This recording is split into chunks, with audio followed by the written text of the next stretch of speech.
कामता राज।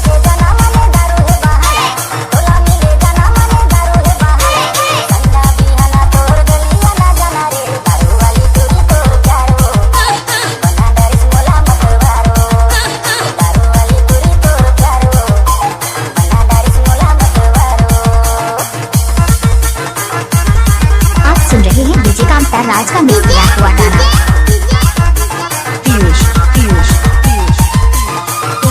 DJ Kamta राज।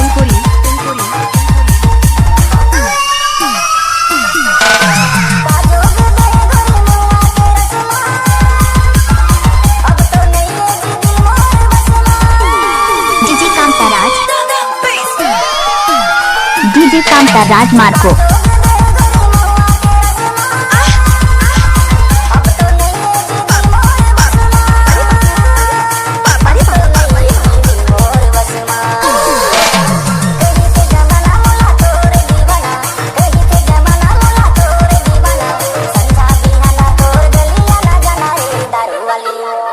DJ Kamta राज सरई पारा।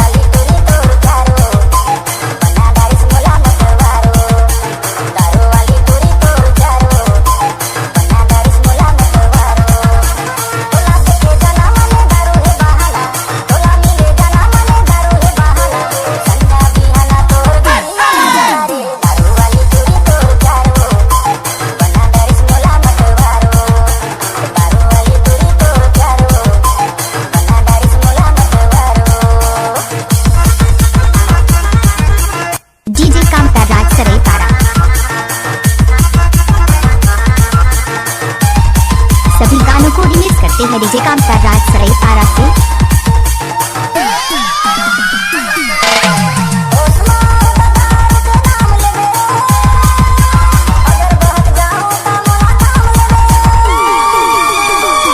DJ Kamta Raj Marko ग्राम विधमनिया के रहने वाले।